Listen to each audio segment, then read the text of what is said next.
여러분들의 찐 사연을 읽어드리고 시원하게 같이 욕해드리는 DJ 담비입니다. 이번 사연은 며느리와 아들에게 호구 잡혀 평생 모은 돈을 모두 날려버린 박미숙님의 상담 요청입니다. 그럼 바로 사연부터 들어보시죠. 안녕하세요. 저는 올해로 65이 된 멍청한 여자입니다. 여러분, 저는 그동안 하나뿐인 아들에게 모든 것을 아낌없이 내어줬습니다. 하지만 자녀에 대한 지나친 헌신과 무조건적인 사랑이 오히려 독이 될 수 있다는 것을 이제야 깨달았습니다. 자식을 위한다는 명목의 과도한 희생이 아들의 판단력과 가치관을 흐리게 만들었죠. 모든 게 제 잘못인 것만 같아서 요즘 하루하루를 고통 속에 보내고 있는데 누구에게 터놓을 수가 없어서 이렇게 사연을 보내게 되었습니다. DJ님과 시청자 여러분이 저를 좀 위로해 주세요. 따끔한 충고도 좋습니다. 저는 잘못 살아왔으니까요. 저는 어렸을 적 항상 가난에 찌들어 있었습니다. 제가 태어나기 전부터 아버지는 아프셨고 어머니 혼자 6식구의 생계를 책임지셨습니다. 동생들은 아직 어렸고 저는 큰딸이었기에 부모님께 짐이 되고 싶지 않아서 학교도 가지 않고 14살 때부터 일을 시작했어요. 처음 일을 시작한 곳은 시장 안에 있는 작은 식당이었어요. 아침 일찍부터 밤늦게까지 설거지를 하고 바닥을 닦았습니다. 겨울이면 찬물에 손이 트고 갈라져 피가 났지만 하루도 쉰 적이 없었어요. 주방일은 생각보다 고되었지만 저는 악착같이 버티면서 어깨너머로 매일 주방장님이 양념을 섞는 모습을 훔쳐보곤 했습니다. 늦게까지 청소하면서 몰래 양념 통뚜껑을 열어 향을 맡아보고 주방장님이 남겨주시는 음식을 맛보면서 독학으로 요리를 몰래 익히기 시작했습니다. 그러다 5년쯤 지났을 때의 일이에요.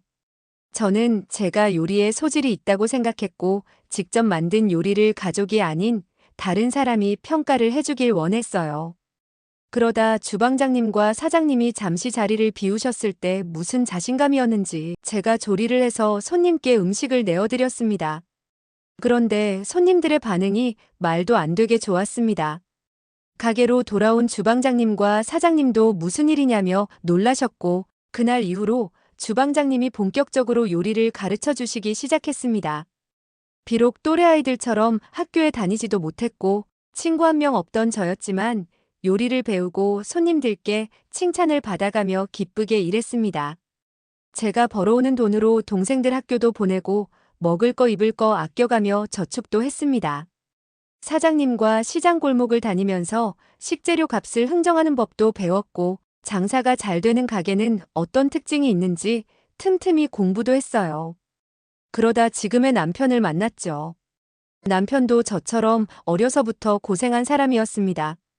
첫 만남에서 우리는 서로의 꿈에 대해 이야기했습니다. 둘 다 자기 가게를 갖는 게 꿈이었죠. 우리는 결혼하자마자 그동안 둘이 모은 돈을 모두 털어 작은 국밥집을 차렸어요.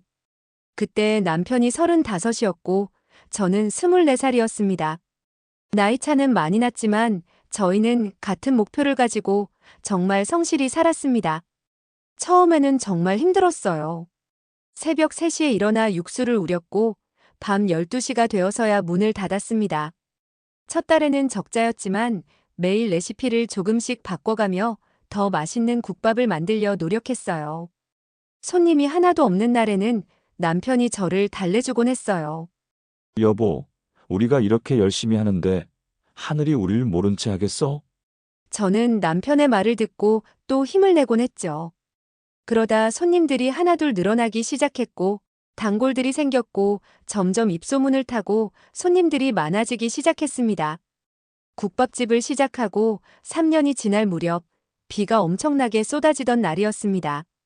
저희 가게의 건물주가 나이가 지긋하신 분이셨는데 은행을 못 믿어서 항상 직접 월세를 받으러 오셨었어요. 그런데 그날 월세를 받으러 오셨다가 그만 비를 만나고 말았죠. 저는 건물주님을 가게에 모셔서 따뜻한 국밥 한 그릇을 대접했어요. 그날 처음으로 건물주님과 긴 대화를 나눴는데 알고 보니 슬픈 사연이 있으신 분이었습니다.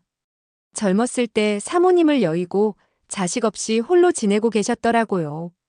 그날 이후로 건물주님은 종종 저희 가게에 들르셨습니다. 처음에는 국밥을 드시러 오시다가 나중에는 그냥 이야기하러 오시곤 했죠. 저희 부부의 이야기를 들으시면서 당신 젊은 시절 이야기도 해주셨습니다. 매일 새벽부터 밤늦게까지 가게를 운영하는 저희를 보시며 건물주님은 자주 말씀하셨습니다. 요즘 젊은 사람들은 고생을 싫어하는데 이렇게 성실한 젊은 부부는 처음 봤어요. 보기가 참 좋아. 그러면서 심지어 코로나 때는 월세도 안 받으셨습니다. 그러던 어느 날 건물주님이 저희를 따로 부르시더니 뜻밖의 말씀을 하셨어요. 나는 이제 나이도 들었고 도시 생활이 힘들어서 고향으로 내려가서 조용히 살고 싶어. 그래서 그동안 모은 재산을 정리하고 시골에 집을 지으려고 해. 그러시면서 이 건물을 저희에게 팔겠다고 하시는 거예요. 저희는 깜짝 놀랐습니다. 그때 시세로 따지면 도저히 저희가 살 수 있는 가격이 아니었거든요. 그런데 건물주님은 시세의 절반도 안 되는 가격을 제시하시는 거예요. 자네들 같은 성실한 젊은이들이 이 건물의 주인이 되는 게 내 마지막 소원이야. 내가 자식은 없지만 자네들이 꼭 내 자식처럼 느껴져서 그래. 매일 아침 어둠을 헤치고 나와서 장사를 준비하는 모습, 손님들께 친절하게 대하는 모습, 20년이 넘게 변하지 않는 한결같은 모습을 보면서 정말 감동을 받았어. 저희는 그 자리에서 눈물을 흘렸습니다.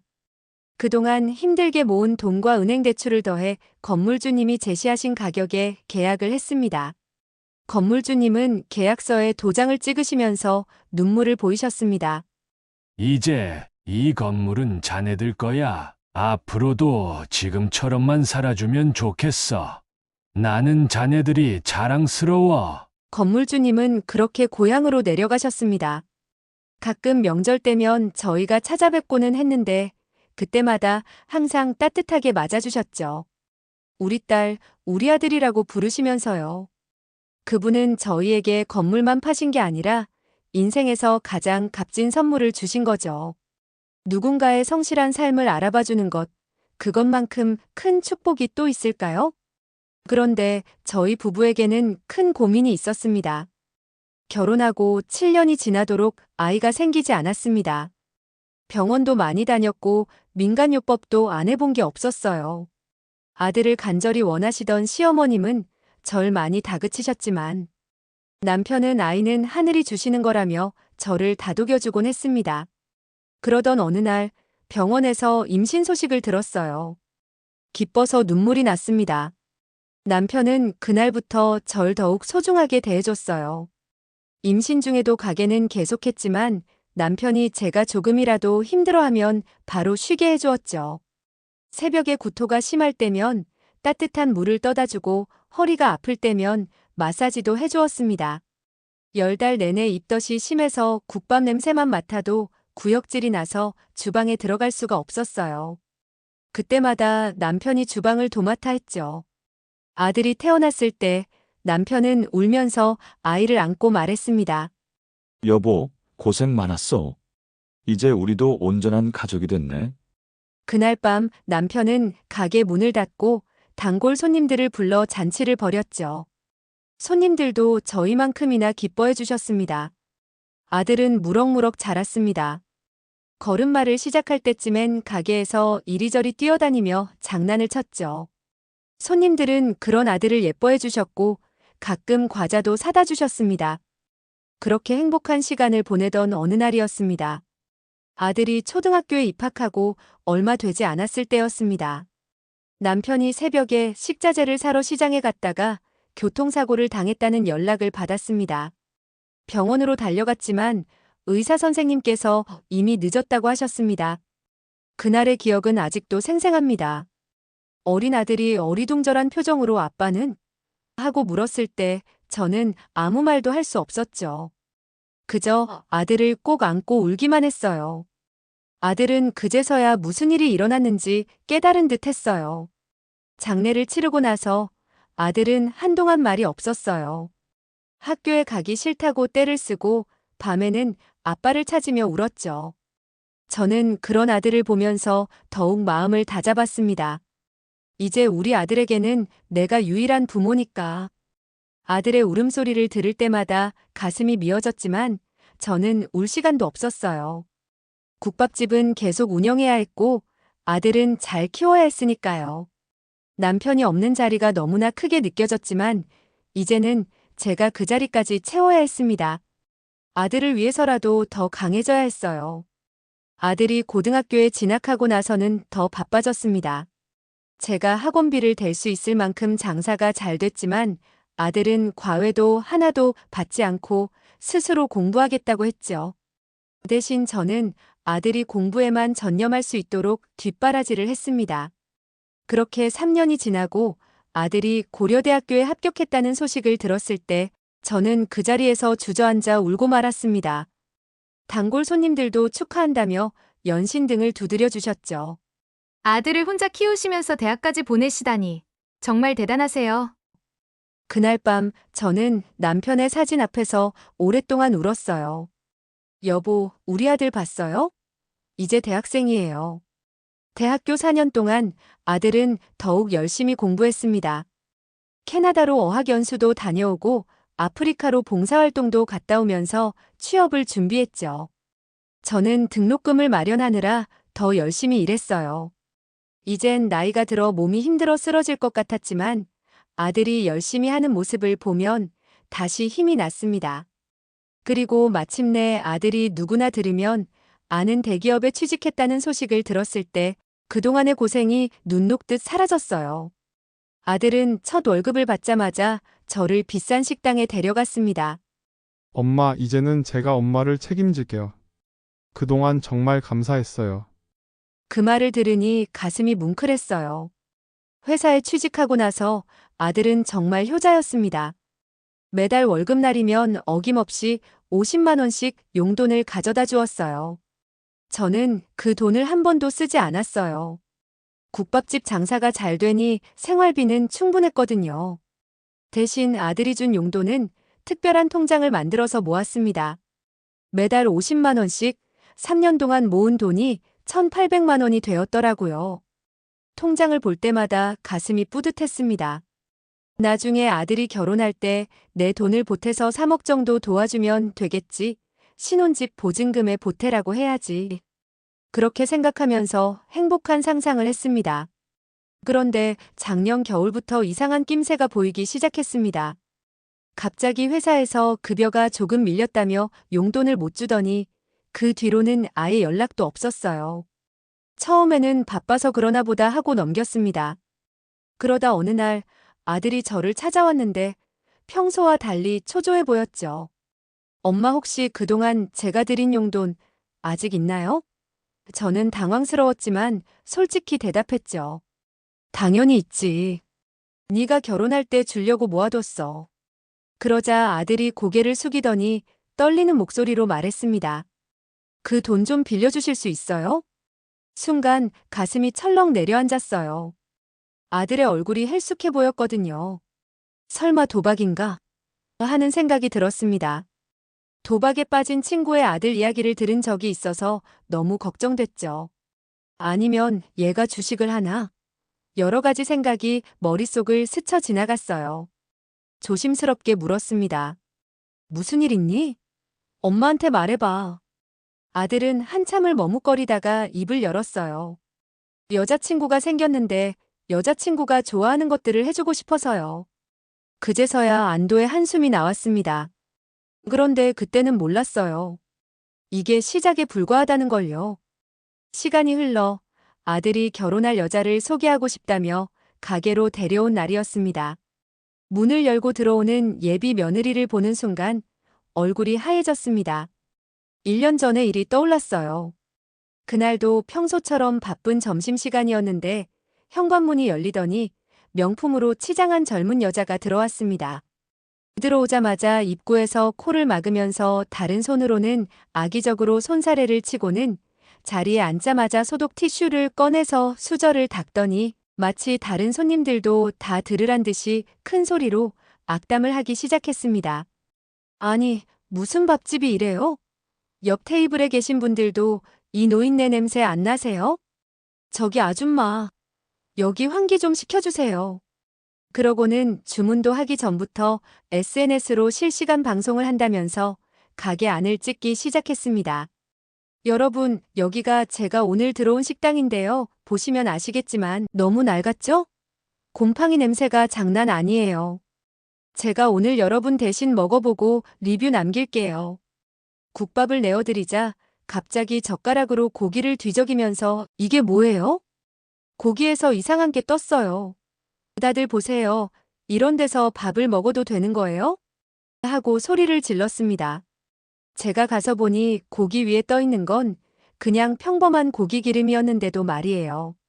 그런데 더 어이없는 건 그렇게 난리를 치면서도 국밥은 싹싹 비워 먹더라고요. 수저로 그릇바닥을 긁어가면서까지 먹어놓고는 마지막에 이런 말을 하는 거예요. 할머니, 솔직히 말할게요. 이제 장사 그만하시는 게 좋을 것 같아요. 이런 늙은이 냄새나는 식당에 누가 오겠어요? 제가 인스타에 후기 올리면 이 가게 끝날 텐데 그래도 제가 착해서 참고 먹었어요. 그니까 제 말 들으세요. 젊은 사람한테 가게 팔고 관두세요. 이제 집에서 손주나 보시면서 쉬실 나이 아니세요? 그러고는 국밥값 7,000원을 내야 하는데 5,000원짜리 한 장을 테이블에 던지듯이 놓고는 이 맛에 7,000원이나 받는 게 말이 안 되네요. 그냥 문 닫으세요. 하고 나가버린 거예요. 그런데 아들이 데려온 여자가 그 여자였던 겁니다. 더 충격적인 건 그 여자가 절 보자마자 아무 일도 없었다는 듯 어머님, 처음 뵙겠습니다 하고 꾸벅 인사를 하는 거예요. 마치 그날의 일은 전혀 기억하지 못하는 것처럼 말입니다. 저는 그 자리에서 눈물이 날 것 같았지만 아들 앞이라 꼭 참았습니다. 반대하고 싶었습니다. 아니, 온몸에 세포 하나하나가 안 된다고 소리치는 것 같았어요.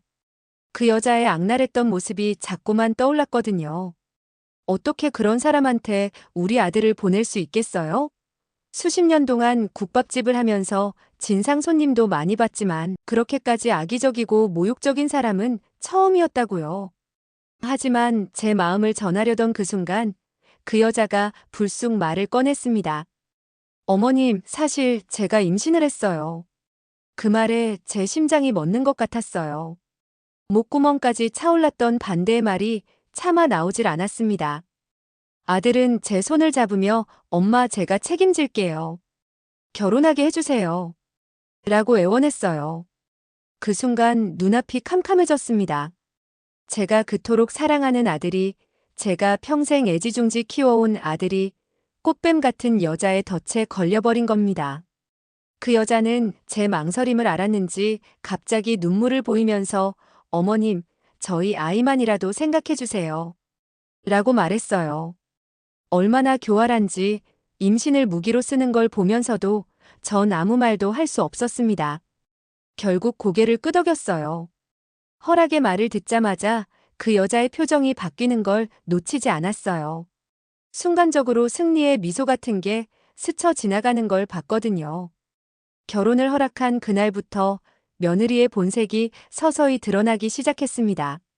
처음에는 인생에 한 번뿐인 결혼식인데 특별하게 하고 싶다는 말로 시작했습니다. 그때만 해도 신혼부부의 당연한 바람이려니 했죠. 그런데 어느 날 며느리가 자신의 결혼식 플랜을 들고 왔습니다. 노트북을 펼쳐놓고는 자신의 인스타그램 팔로워가 10만 명이라며 자신의 결혼식이 SNS에서 화제가 되어야 한다고 했어요. 어머님도 아시겠지만 제가 유명한 인플루언서라고요. 사람들한테 쪽팔리는 결혼식을 해서야 되겠어요? 그리고는 숨도 안 쉬고 자신이 원하는 결혼식 플랜을 읊어대기 시작했습니다. 웨딩홀은 꼭 신라 호텔이어야 하며 호텔 로비부터 웨딩홀까지 통로를 생화로 장식하고 포토존도 3곳은 있어야 한다면서요. 제가 시내에 있는 예쁜 웨딩홀도 많은데 라고 말을 꺼내려는데 바로 자르면서 어머님, 제 팔로워들이 보는 결혼식인데 어떻게 동네 웨딩홀에서 해요? 하고 말했습니다. 드레스는 더 했어요. 연예인들만 입는다는 베라왕 드레스를 고집하면서 본식 드레스 말고도 촬영용으로 3벌은 더 필요하다고 했습니다. 심지어 남들이 입었던 건 싫고 자신의 미적 감각을 더한 특수 제작 드레스를 입어야 한다고 하더라고요. 드레스 피팅을 가는 날 제가 이렇게 비싼 드레스를 산다는 게 말이 되니 어차피 하루 입고 말 건데 라고 하자 며느리는 한숨을 쉬면서 어머님은 저의 큰 꿈을 이해 못하시는 것 같네요. 이게 다 남편과 저의 미래를 위한 투자예요. 라고 말하더군요. 그리고는 양가 어머니들의 한복까지 지정했습니다. 나는 아는 한복집이 있다고 했지만 어머님, 그런 수준 떨어지는 한복은 입으시면 안 돼요. 제가 찍을 웨딩 영상에 어울리지 않아요. 그냥 제가 골라드릴게요. 하면서 말도 못 꺼내게 했어요. 한숨이 나왔습니다. 이게 결혼식인가요? 아니면 자기 홍보용 쇼인가요? 하지만 아들이 엄마 우리 한 번뿐인 결혼식이에요. 결혼식의 꽃은 신부라잖아요. 여자친구가 원하는 대로 해주고 싶어요 하고 말할 때마다 제 입에서는 반대의 말이 나오질 않았습니다. 그렇게 결혼식 비용은 눈덩이처럼 불어났습니다. 신랑 신부 부모님의 한복과 양복값만 해도 3천만 원이 넘었어요. 며느리는 항상 자신이 더 유명한 SNS 스타가 될 거라며 이 모든 게 투자라고 했지만 제 눈에는 그저 허황된 꿈을 쫓는 것처럼 보였습니다. 그리고 마지막으로 며느리가 예물 목록이라며 종이 한 장을 내밀었습니다. 펼쳐보는 순간 제 손이 떨리기 시작했어요. 까르띠에 시계 3캐럿 다이아몬드 반지, 불가리 목걸이와 팔찌, 샤넬 가방까지. 숫자를 계산해보니 억이 넘는 금액이었습니다. 그런데 더 어이가 없었던 건 사돈댁에서는 우리 아들한테 해준다는 게 아무것도 없다는 거였어요. 이건 너무한 거 아니니? 양가가 비슷한 수준으로 예물을 맞춰야지. 제가 조심스럽게 말을 꺼내자 며느리의 표정이 순식간에 바뀌었습니다. 어머님, 건물도 있으시면서 왜 그러세요? 이 정도는 기본 아닌가요? 순간 제 귀를 의심했어요. 남편과 제가 평생 고생해서 마련한 그 건물을 마치 자기 것이냥 생각하고 있더라고요. 그런데 더 충격적인 말이 이어졌습니다. 솔직히 말씀드릴게요. 전 아드님보다 10살이나 어리고 이렇게 예쁜 여자예요. 이 정도 스펙이면 대기업 임원이랑도 결혼할 수 있었어요. 제가 손해보는 결혼인데 이 정도 예물은 당연한 거 아닌가요? 순간 제 눈앞이 새하얘졌어요. 그동안 국밥집을 하면서 별별 사람을 다 봤지만 이렇게까지 뻔뻔한 사람은 처음이었습니다. 잠깐. 제가 목소리를 높였어요. 지금 내 아들을 뭘로 보는 거야? 예비 며느리는 눈을 동그랗게 뜨더니 한숨을 쉬었어요. 어머님, 현실을 좀 보세요. 요즘은 다들 이 정도는 기본으로 해줘요. 제가 그 말을 끊고 그렇게는 못 해준다고 하자 갑자기 예비 며느리가 배를 감싸 안으며 스트레스 때문에 뱃속에 아기가 잘못되면 책임지실 거냐며 소리를 지르는 통에 아무 말도 하지 못했습니다. 제가 방에서 남편 사진을 끌어안고 울자 아들이 조용히 들어와 제 손을 꼭 잡더군요. 엄마, 정말 죄송해요. 제가 대출을 받아서라도 해결할게요. 여자친구가 원하는 걸 해주고 싶어요. 너무 신경 쓰지 마세요. 그 말을 듣는 순간 가슴이 무너져 내렸습니다. 대출이라니요. 결혼 생활을 빚더미에서 시작하게 할 순 없었어요. 남편과 제가 평생 국밥을 끓이며 힘들게 산 이유가 우리 아들 당당하게 살게 해주고 싶어서였는데 저 때문에 아들이 대출 인생을 살게 할 수 없었어요. 어미라는 게 자식이 원하는 건 다 해주고 싶은 법이니까요. 남편이 살아있었다면 아마 말렸을 거예요. 하지만 남편은 이미 이 세상 사람이 아니었고 저는 어렵게 얻은 하나뿐인 아들에게 너무 약했나 봅니다. 7년을 기다려 얻은 아들 뱃속에 있을 때부터 온갖 정성을 다해 키운 아들이 무릎 꿇고 부탁하는데 어떻게 거절할 수 있겠어요. 며느리가 해달라는 대로 다 해줬습니다. 까르띠에 시계, 다이아 반지, 불가리 목걸이 하나하나 사러 다닐 때마다 눈앞이 캄캄했어요. 이런 걸 사느라 적금을 깨는 게 서러워서가 아니라 우리 아들이 저런 물질적인 것들로 사랑을 증명해야 하는 여자를 만났다는 게 서러워서요. 남편과 저는 한 푼 한 푼 아끼며 살았어요. 새벽부터 밤까지 국밥을 끓이면서도 돈 한 번 펑펑 써본 적 없는 부부였는데 이제 와서 보니 그게 우리의 행복이었나 봅니다. 남편이 이런 걸 보면 뭐라고 했을까요? 아마도 저보다 더 가슴 아파했을 거예요. 그런데 어느 날 아들이 찾아왔습니다. 평소와 달리 초조해 보이더니 갑자기 건물 이야기를 꺼내는 거예요. 엄마, 혹시 이 건물을 파는 건 어떨까요? 순간 귀를 의심했습니다. 이 건물은 단순한 건물이 아니에요. 남편과 제가 맨손으로 시작해 하루하루 피땀 흘려 일군 우리의 전부였어요. 새벽부터 밤까지 국밥을 끓이고 손님들 시중 들며 한 푼 두 푼 모은 돈으로 장만한 우리 부부의 인생 그 자체였습니다. 갑자기 무슨 소리야? 그러자 아들이 눈물을 글썽이며 말했어요. 예비 며느리가 대치동에 아파트를 봐뒀다는 겁니다. 무려 30억짜리요. 아들은 자기가 최대한 대출을 끌었어도 14억이 부족하다며 지금 이 건물을 팔면 16억은 받을 수 있을 것 같다고 했어요. 그중에 14억을 자기들 아파트 자금으로 쓰고 남은 2억으로 절 위한 아파트를 사면 된다나요? 아들아, 네가 어떻게 엄마한테 그런 말을 할 수가 있어? 네 아버지랑 내가 얼마나 고생해서 얻은 건물인데. 그런데 아들의 대답이 더 충격적이었습니다. 엄마, 저도 알아요. 하지만 여자친구가 아이는 무조건 대치동에서 키워야 한다고 그렇게 못해주면 결혼 못하겠대요. 그리고 저도 제 아이는 좋은 환경에서 키우고 싶어요. 요즘은 유치원에서부터 빌라에 사는 애들은 빌거지라고 놀린대요. 엄마가 절 최고로 키우고 싶으셨던 것처럼 저도 제 아이는 대치동 학군에서 키울 거예요.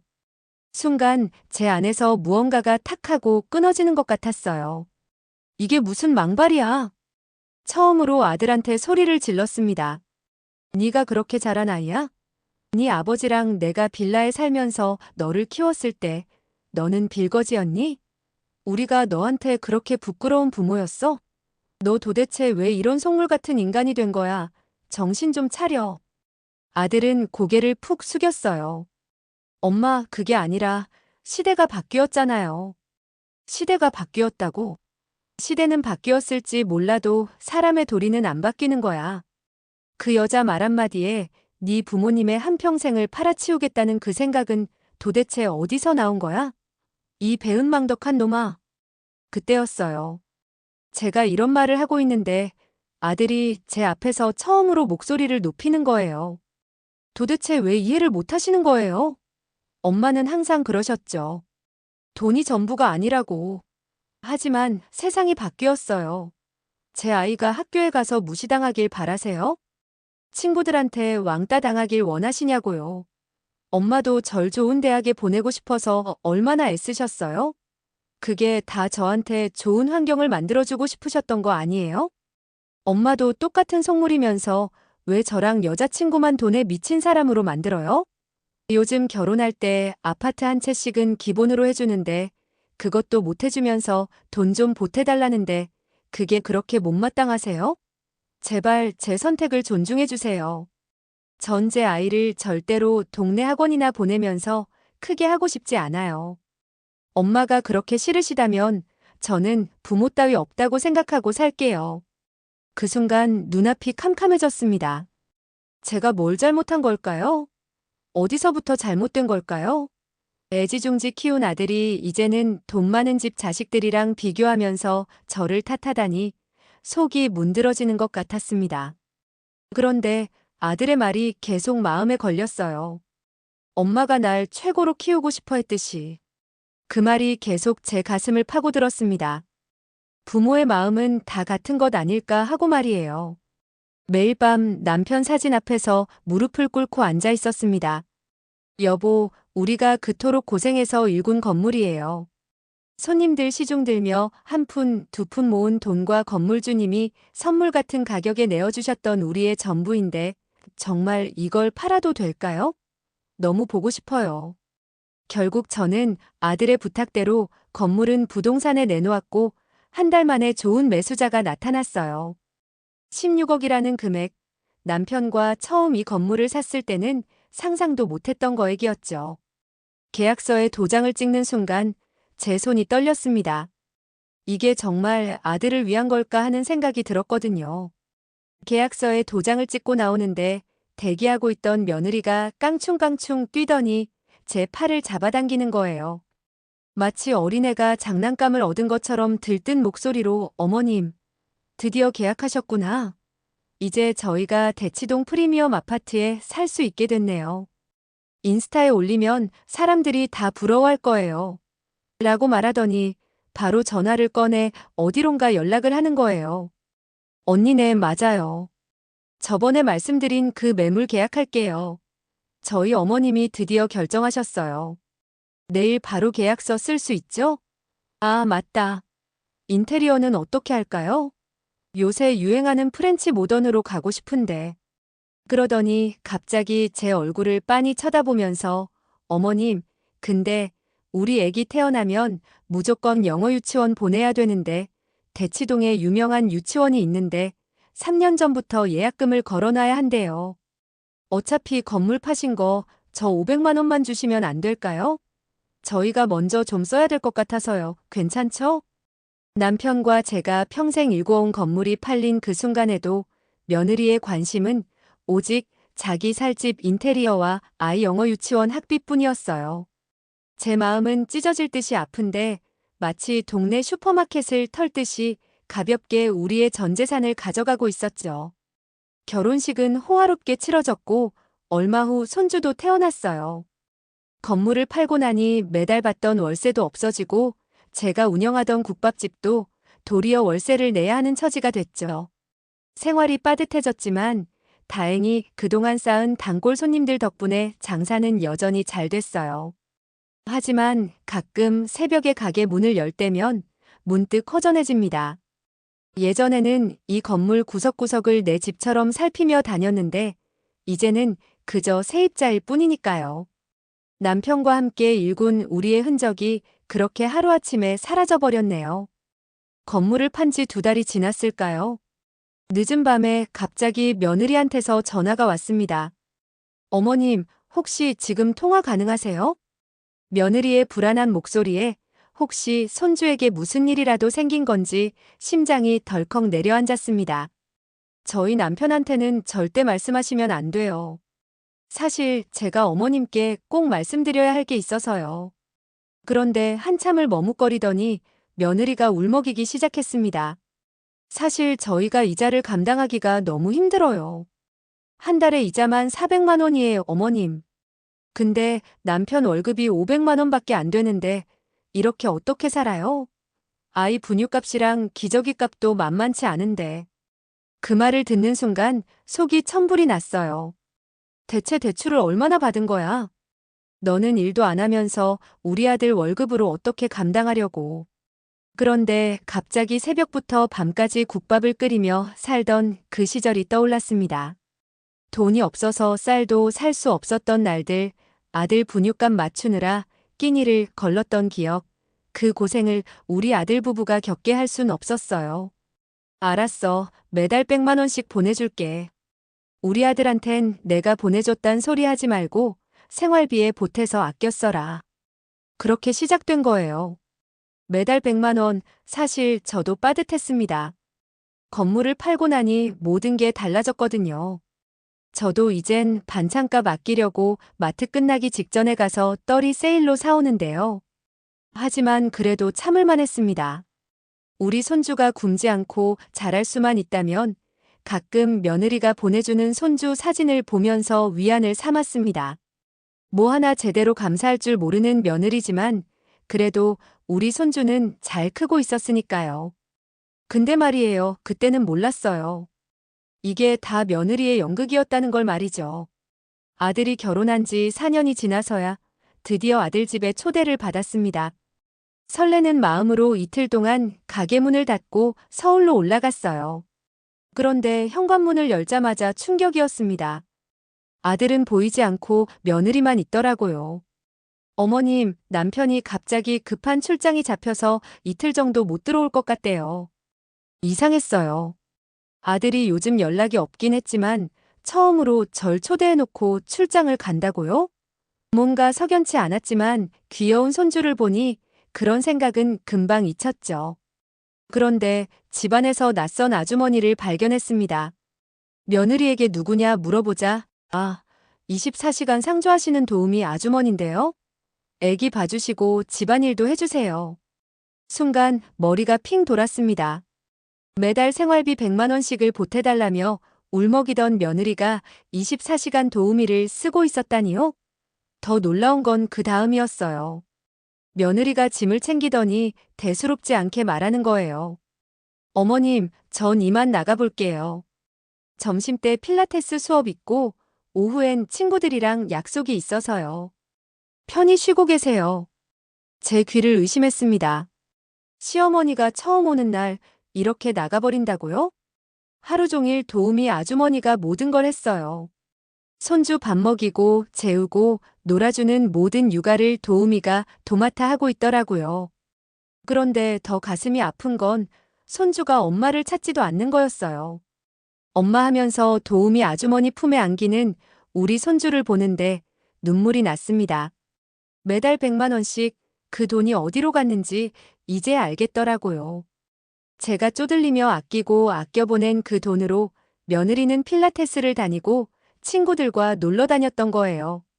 그날 저녁 도우미 아주머니가 저녁상을 차리시는 걸 보면서 가슴이 찢어지는 것 같았습니다. 제가 무엇을 위해 그 귀한 건물을 팔았던 걸까요? 우리 부부의 한평생 피땀이 담긴 그 건물을 이런 며느리를 위해 팔아버린 거였나요? 시어머니가 온 날에도 저러는 걸 보면 평소에는 더 심했을 겁니다. 결국 며느리는 새벽 3시가 다 되어서 집구석에 들어왔고 한눈에 봐도 술에 취한 듯 보였습니다.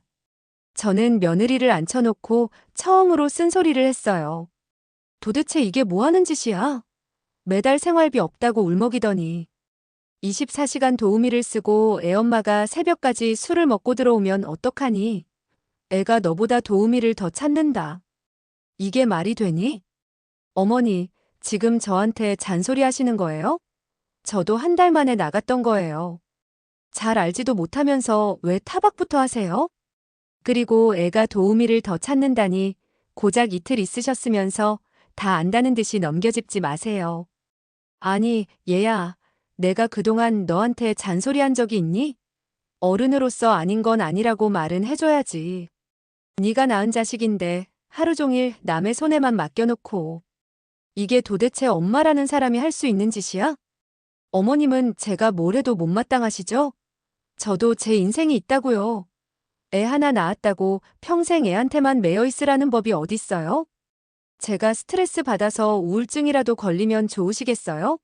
솔직히 처음 결혼할 때부터 저를 싫어하시더니 이미 식구가 됐는데도 인정을 못하고 계속 구박하시는 거잖아요. 이래서 어머님이 저희 집에 오는 게 싫었어요. 이번엔 사정이 있어서 어쩔 수 없이 모신 거니까 어줍잖은 시집살이 시킬 생각하지 말고 내일까지 조용히 있다 가세요. 뭐? 내가 네 인성을 알고도 좋게 봐주려 했는데 시어미한테 말버릇이 그게 뭐냐? 우리 아들이랑 손잡아서 이쁘다 해주고 있는 돈 없는 돈 다 끌어다 도와주고 내 목숨 같은 건물까지 팔아서 네가 원하던 강남에 살게 해줬더니 네가 나한테 고맙다고 한 적이라도 있니? 난 지금까지 아무 말도 안 했어.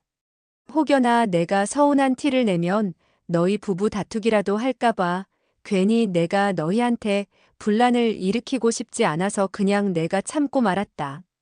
그런데 고마운 걸 모르고 이렇게 시어미를 하대. 이럴 거면 난 왜 불렀니? 사정이 있어서 어쩔 수 없이 불러. 그 사정이 뭔데 왜 아들도 없는 집에 날 불러놓고 이 수모를 당하게 하는 거야? 제가 그동안 서운했던 감정들을 쏟아내자 며느리는 인상을 찌푸리고 한숨을 쉬더니 방으로 들어가 문을 닫아버리는 게 아니겠어요? 저는 어이가 없어서 식탁에 멍하니 앉아 있었습니다. 온갖 생각이 다 들더라고요. 남편이 보고 싶어서 눈물이 뺨을 타고 흘러내렸습니다. 시끄러운 소리에 아이가 울어도 며느리는 나와보지 않았습니다.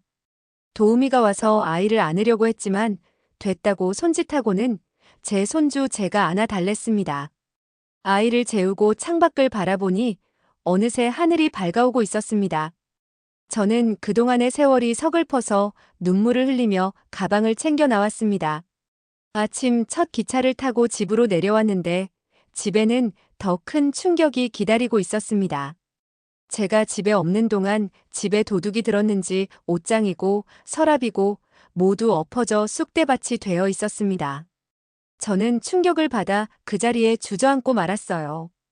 그런데 그때 핸드폰이 울렸고 처음 듣는 목소리의 남자가 가게를 언제 넘겨줄 거냐고 묻는 게 아니겠어요? 알고 보니 아들 부부가 저를 자기들 집에 불러놓고 제가 집을 비운 사이 아들이 저희 집에서 제 도장을 가지고 하나뿐인 저의 국밥집을 헐값에 내놓은 겁니다. 장사가 잘 되던 집이라 하루 만에 계약이 성사되었고 권리금은 아들이 챙겨갔다는 겁니다. 어떻게 이럴 수 있죠? 부동산이랑 계약자한테는 제가 치매에 걸려서 서울에 있는 병원에 모셨다고 거짓말을 해놨더라고요. 아들이 어떻게 저한테 이럴 수가 있죠? 사람을 잘못 들이면 집안이 풍비박산이 난다더니 저한테 이런 일이 생길 줄은 꿈에도 몰랐습니다.